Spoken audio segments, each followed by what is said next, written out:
అండి ఈరోజు మనము కెమికల్ రియాక్షన్స్ అండ్ ఈక్వేషన్ అన్న టాపిక్ గురించి డిస్కస్ చేసుకున్నామండి. ఫస్ట్ ఆఫ్ ఆల్ రియాక్షన్ అంటే ఏంటో చూద్దాం. So reaction is nothing but it's a change of matter అండి.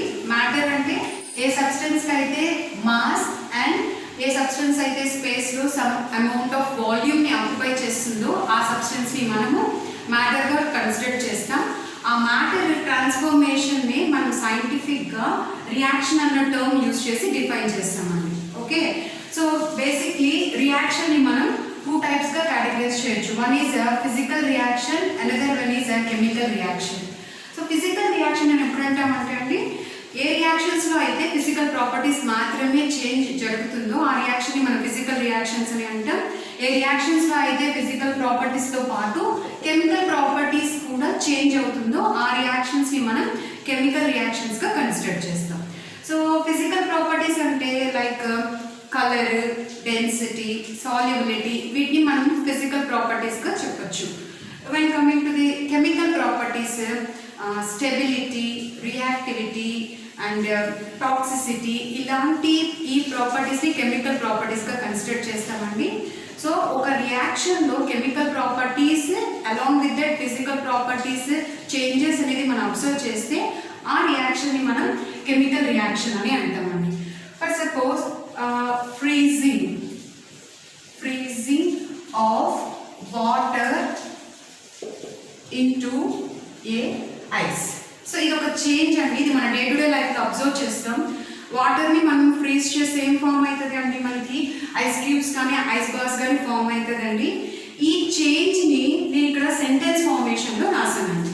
సో ఇప్పుడు ఈ రియాక్షన్ని మనం ఫిజికల్ ఆర్ కెమికల్గా డిఫరెన్షియేట్ చేయాలి అంటే ఫస్ట్ ఆఫ్ ఆల్ ఇక్కడ జరిగిన చేంజ్, ఈ వాటర్లో కెమికల్ ఫామ్లో ఏమని రాస్తామని, వాటర్కి H2O, ఈ ఐస్లో ఉన్న వాటర్ కెమికల్ ఫామ్లో H2O. సో ఈ ట్రాన్స్ఫర్మేషన్ మీరు అబ్జర్వ్ చేస్తే ఇక్కడ ఓన్లీ స్టేట్స్ ఆఫ్ మ్యాటర్ మాత్రమే చేంజ్ అయ్యిందండి అండ్ ఫార్ములా అనేది చేంజ్ కాలేదు. కాబట్టి ఈ ట్రాన్స్ఫర్మేషన్ని మీరు కన్సిడర్ చేయవచ్చు ఫిజికల్ రియాక్షన్గా. అండ్ ఇక్కడ వాటర్ లిక్విడ్ స్టేట్ అండి. So before freezing water liquid స్టేట్లో ఉంటుంది, ఆఫ్టర్ ఫ్రీజింగ్ వాటర్ అనేది సాలిడ్ స్టేట్లో ఉంటుంది. సో ఫిజికల్ ప్రాపర్టీస్ మాత్రమే చేంజ్ అయితే ఆ రియాక్షన్ని మనం ఫిజికల్ రియాక్షన్స్ అని అంటాం. So another example, rusting of iron. So మీకు ఐరన్ తుప్పుపట్టడం అనేది మనం daily observe day to day లైఫ్లో అబ్జర్వ్ చేస్తాం కదండి.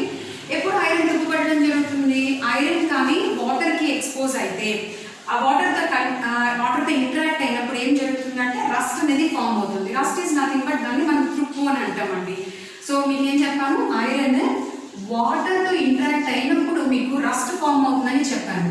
సో ఐరన్ సింబల్ ఏంటండి Fe అండ్ వాటర్ సింబల్ ఏంటండి H2O and rust formula Fe3O4. So ఈ ట్రాన్స్ఫర్మేషన్ని కానీ మీరు అబ్జర్వ్ చేస్తే ఇక్కడ ఐరన్ అనేది వాటర్తో కంబైండ్ అయ్యి మీకు ఆక్సైడ్స్ ఆఫ్ ఐరన్ని ఫామ్ చేసింది. సో ఈ ట్రాన్స్ఫర్మేషన్లో కెమికల్ ప్రాపర్టీ కూడా చేంజ్ అయ్యింది. అలాంగ్ విత్ దట్ స్టేట్స్ కూడా చేంజ్ అనేది మనం అబ్జర్వ్ చేస్తాము. కాబట్టి ఈ చేంజ్, ఈ రియాక్షన్ని మనము rusting of iron and water, ఈ రియాక్షన్ని మనం కెమికల్ రియాక్షన్గా కన్సిడర్ చేయొచ్చు. ఓకే, బట్ ఇప్పుడు మీరు అబ్జర్వ్ చేశారంటే నేను టూ రియాక్షన్స్ని స్టేట్మెంట్ ఫామ్లో రాశానండి. ఎవ్రీ టైం మనము ఒక రియాక్షన్ని స్టేట్మెంట్గా రాయడం అనేది highly complicated as well as time taking. So మనం ఏం చేయొచ్చు అంటే ఈ చేంజెస్ని మనం సింపుల్ వేలో రిప్రజెంట్ చేయొచ్చు. ఆ సింపుల్ వే ఆఫ్ రిప్రజెంటేషన్ని మనము కెమికల్ ఈక్వేషన్ అని అంటాం. Chemical equation. So chemical equation is nothing but it is a simple way of representation of a chemical reaction. ఒక కెమికల్ రియాక్షన్లో జరిగే చేంజెస్ని సింపుల్ వేలో రిప్రజెంట్ చేసే మెథడ్ని మనం కెమికల్ ఈక్వేషన్ అని అంటామండి. ఓకే, అయితే ఈ రిప్రజెంటేషన్కి మనం ఏం యూజ్ చేస్తామంటే సింబల్స్ యూజ్ చేస్తామండి. సో ఆ కాంపౌండ్స్ని సింబాలిక్ ఫామ్లో రిప్రజెంట్ చేస్తాం అండ్ ఆ రిప్రజెంటేషన్లో మనము కొన్ని రూల్స్ అనేవి ఫాలో అవుతాం. కెమికల్ ఈక్వేషన్ని మీకు ఆల్రెడీ నేను డిఫైన్ చేశాను అండి. Chemical equation is nothing but it is a simple way of representation of a chemical reaction. So chemical reaction ni simple ga represent represent చేసే ఆ మెథడ్ని మనం కెమికల్ ఈక్వేషన్ అని అంటాం. అండ్ దట్టు మీకు చెప్పాను, ఆ కెమికల్ ఈక్వేషన్లో ఆ రిప్రజెంటేషన్ పర్పస్కి మనము కాంపౌండ్స్ యొక్క సింబల్స్ని అంటే ఫార్ములాస్ని యూజ్ చేస్తాం. ఓకే, సో మీకు ఈ కెమికల్ ఈక్వేషన్ రిప్రజెంటేషన్ ఎలా చేయాలో మీకు ఒక ఎగ్జాంపుల్తో చెప్తానండి. ఫస్ట్ ఆఫ్ ఆల్ ఒక మెగ్నీషియం తీసుకొని, మెగ్నీషియం మనకి రిబ్బన్ ఫామ్లో అవైలబుల్ అవుతుందండి. ఒక మెగ్నీషియం రిబ్బన్ని ఆక్సిజన్ పర్పసెస్లో మీరు బర్న్ చేస్తే మీకు మెగ్నీషియం ఆక్సైడ్ అనేది ఫామ్ అవుతుంది. ఇప్పుడు నేను చెప్పిన ఈ సెంటెన్స్ అనేది మీకు ఒక చేంజ్ని రిప్రజెంట్ చేస్తుందండి. దీన్ని మనము సెంటెన్స్ ఫామ్లో రాసామనుకోండి, ఇది ఎక్కువ స్పేస్ని ఆక్యుపై చేస్తుంది అండ్ దట్టు మనకి కాంప్లికేటెడ్గా ఉంటుంది. దీన్ని సింపుల్ వేలో రిప్రజెంట్ చేయాలి అంటే ఈక్వేషన్, కెమికల్ ఈక్వేషన్ అనేది యూజ్ చేయాలి. ఓకే, సో ఆ కెమికల్ ఈక్వేషన్లో ఫస్ట్ థింగ్ అనేది మీరు ఒక ఆరో మార్క్ అనేది డ్రా చేయాలి. సో ఆరో మార్క్కి ఈ side left hand side and next this one is right hand side, ఇలా ఫస్ట్ ఆఫ్ ఆల్ మనం లేబుల్ చేసుకోవాలండి. సో మీకు నేను ఏం చెప్పాను, మెగ్నీషియం అనేది ఆక్సిజన్తో కంబైన్డ్ అయ్యి బర్న్ అయ్యి మీకు మెగ్నీషియం ఆక్సైడ్ని ఫామ్ చేస్తుందని చెప్పాను, రైట్? సో మెగ్నీషియం సింబల్ ఏంటండి, magnesium Mg, whereas oxygen symbol O2. So ఈ రెండు బర్న్ అయ్యి ఏం ఫామ్ చేస్తుందని చెప్పానండి, మెగ్నీషియం ఆక్సైడ్. ఇది కంపల్సరీగా ఈ రూల్స్ అనేది మనం ఫాలో అవ్వాలి ఒక పర్టికులర్ చేంజ్కి కెమికల్ ఈక్వేషన్ రాయాలి అంటే. So magnesium and oxygen, so ఈ రెండు కాంపౌండ్స్ ఏంటి అంటే nothing but these are reactants. So ఏవైతే స్టార్టింగ్ కాంపౌండ్స్గా ఉంటాయో ఒక రియాక్షన్లో, సో వాటిని మనం రియాక్టెంట్స్గా డిఫైన్ చేస్తామండి.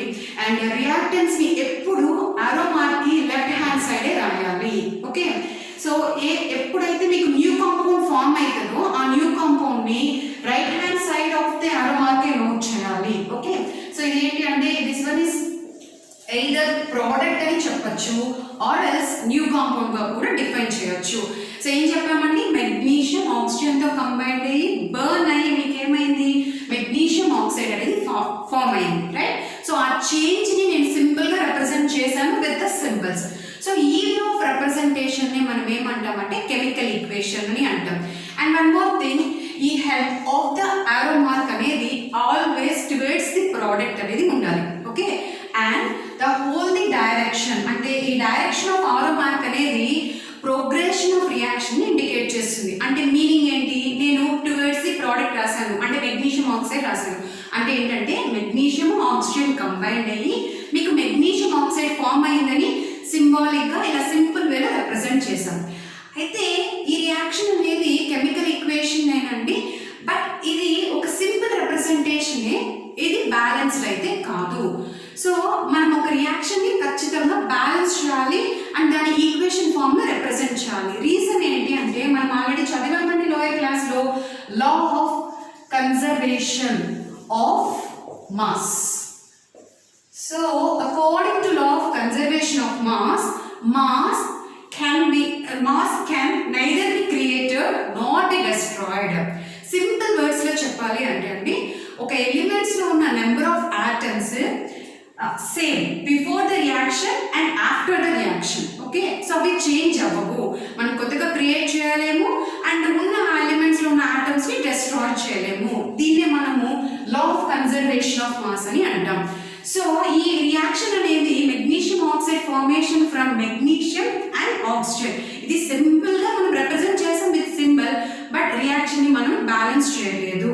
సో కెమికల్ ఈక్వేషన్ అనేది మనం బ్యాలెన్స్ చేస్తూ ఆ హోల్ ద చేంజ్ ని రిప్రజెంట్ చేసే ఆ సిస్టమాటిక్ మెథడే కెమికల్ ఈక్వేషన్, రైట్? సో ఇప్పుడు మనము సింపుల్ వేలో బ్యాలెన్స్ చేయొచ్చు అండి. ఏంటి అంటే ఫస్ట్ మీరు ఏం చేయాలి అంటే రియాక్టెంట్స్ ప్రోడక్ట్స్ లో ఉన్న ఎలిమెంట్స్ ఏంటో ఫస్ట్ ఆఫ్ ఆల్ ఐడెంటిఫై చేయాలి. సో రియాక్టెంట్ ప్రోడక్ట్స్ లో ఉన్న ఎలిమెంట్స్ ఏంటండి, magnesium and oxygen. So left hand side చూసారనుకోండి, ఎన్ని మెగ్నీషియం ఆటమ్స్ ఉన్నాయి, 1. And right hand side 1 magnesium atom ఉంది. అండ్ ఆక్సిజన్ ఆటమ్స్ ఎన్ని ఉన్నాయండి, left hand side 2 and it side 1. అంటే ప్రోడక్ట్స్ ఎన్ని ఉన్నాయండి, 1. ఇక్కడ చూడండి మీకు law of conservation of mass with respect to oxygen అనేది ఇక్కడ ఫుల్ఫిల్ అవ్వలేదండి. ఎందుకు, starting reactants number of oxygen atoms ఎన్ని ఉన్నాయండి, 2. సో మనకి law of conservation of mass ప్రకారము ఆఫ్టర్ ది ప్రోడక్ట్ ఆ ప్రోడక్ట్ ఫామ్ అయ్యాక కూడా ఆటమ్స్ ఆఫ్ ఆక్సిజన్ అనేది బ్యాలెన్స్ అవ్వాలి. బట్ ఇక్కడ ఎన్ని ఆక్సిజన్స్ ఉన్నాయి, ఓన్లీ 1 ఆక్సిజన్ ఉన్నారు. సో ఇప్పుడు టోటలీ మీకు ఎన్ని ఉండాలి అంటే హోల్ ద రియాక్షన్లో 2 atoms ఆఫ్ ఆక్సిజన్ ఉండాలి. సో దీన్ని 2తో మల్టిప్లై చేశారనుకోండి, అప్పుడు ఏమవుతుంది, number of atoms left hand side and right hand side balance అయింది. అయితే మీరు చెక్ చేసుకోవాల్సింది, ఇప్పుడు నేను ఇక్కడ 2 అని ప్లేస్ చేశాను అనుకోండి, రైట్ హ్యాండ్ సైడ్ మెగ్నీషియం అనేది చేంజ్ అవుతుంది అండి. ఆల్రెడీ ఫస్ట్ అయితే ఇది బ్యాలెన్స్డ్గానే ఉంది, బట్ ఆక్సిజన్ బ్యాలెన్స్ చేసే ప్రాసెస్లో ఏమైంది, మెగ్నీషియం ఆటమ్స్ అనేవి చేంజ్ అయ్యాయి. సో ఇప్పుడు దాన్ని కూడా మనం క్రాస్ చెక్ చేసుకొని బ్యాలెన్స్ చేసుకోవాలి. ఇప్పుడు మనం ఏం చేయాలి, మెగ్నీషియం ఇదే సైడ్ అంటే right hand side of the reaction, ఇప్పుడు లెఫ్ట్ హ్యాండ్ సైడ్ బ్యాలెన్స్ చేయాలి. ఎలా చేయొచ్చు, అగైన్ దీన్ని మీరు 2తో మల్టిప్లై చేస్తే సింపుల్గా ఈ రియాక్షన్ బ్యాలెన్స్ అవుతుంది. సో ఇలా, సో ఫైనలీ ఇది perfect way of representation of magnesium oxide formation from magnesium and oxygen molecule. అంటే 2 molecules ఆఫ్ మెగ్నీషియం ఆక్సిజన్తో ఇంట్రాక్ట్ అయ్యి మీకు ఏం ఫామ్ చేస్తుంది, 2 molecules of magnesium oxide form అవుతుంది. సో ఈ కెమికల్ రియాక్షన్ని ఇలా సింపుల్గా బ్యాలెన్స్డ్గా రిప్రజెంట్ చేసే ఈ ఈక్వేషన్నే మనం కెమికల్ ఈక్వేషన్ అని అంటాం. ఓకే, ఆల్రెడీ మనము మెగ్నీషియం ఆక్సైడ్ ఫార్మేషన్ బ్యాలెన్సింగ్ చూసాం కదండి.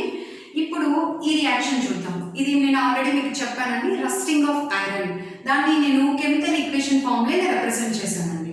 సో ఏం చెప్పాను, ఐరన్ వాటర్తో కాంటాక్ట్ అయినప్పుడు మనకి రస్ట్ అనేది ఫామ్ అవుతుంది అని చెప్పాను. దాన్ని ఇలా సింపుల్గా రిప్రజెంట్ చేశాను.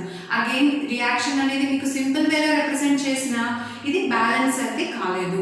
సో మనము కన్జర్వేషన్ ఆఫ్ మాస్ ఆ లాని ఖచ్చితంగా ఫాలో అవ్వాలి.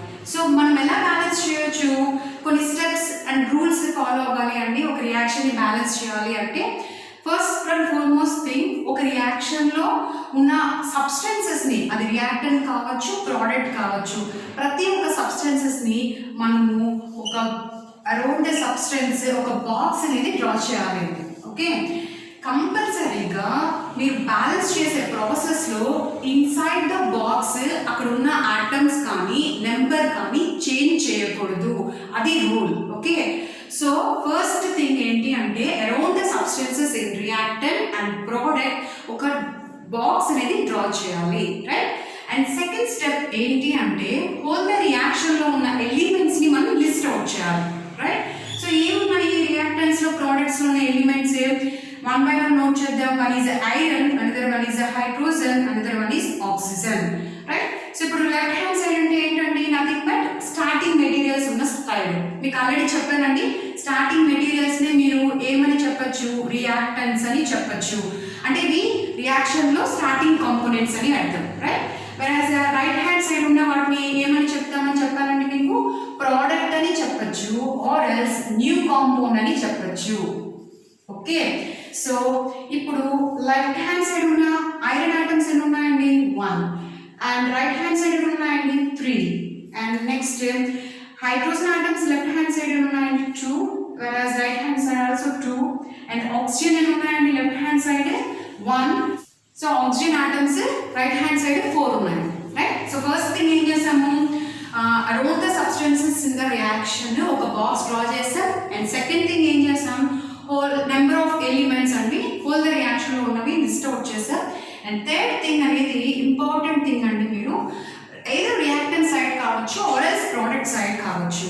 సో ఏ కాంపౌండ్లో అయితే మ్యాక్సిమం నెంబర్ ఆఫ్ అంటే హైయెస్ట్ నెంబర్ ఆఫ్ ఆటమ్స్ ఉన్నాయో ఆ కాంపౌండ్స్ని మీరు ఫస్ట్ రిఫరెన్స్గా ట్రీట్ చేయాలి. అంటే ఫస్ట్ థింగ్ మనం ఏం చేస్తున్నాం, ఇక్కడ రియాక్షన్ని కెమికల్ ఈక్వేషన్ని బ్యాలెన్స్ చేస్తున్నాం. సో మీరు ఒక కెమికల్ ఈక్వేషన్ని బ్యాలెన్స్ చేయాలి అంటే ఫస్ట్ రిఫరెన్స్గా దేన్ని ట్రీట్ చేయాలి అంటే ఏ కాంపౌండ్లో అయితే హైయెస్ట్ నెంబర్ ఆఫ్ ఆటమ్స్ ఉంటాయో ఆ కాంపౌండ్ని ఫస్ట్ రెఫరెన్స్గా కన్సిడర్ చేయాలి. ఓకే, నేను మీకు అది ఎక్స్ప్లెయిన్ చేస్తాను చూడండి. ఇక్కడ ఓన్లీ 1 ఆటమే ఉందండి. అండ్ ఇక్కడ చూడండి total number of atoms in water molecule 3 అండి. అండ్ నేను ఐరన్ ఆక్సైడ్స్ ఇక్కడ 3 + 4 ఎన్ని ఉన్నాయండి, 7 ఉన్నాయండి. ఇక్కడ 2 ఉన్నాయి. సో ఇప్పుడు మీకే అర్థమవుతుంది, ఈ ఐరన్ ఆక్సైడ్స్లో 7 ఆటమ్స్ అవైలబిలిటీ ఉంది.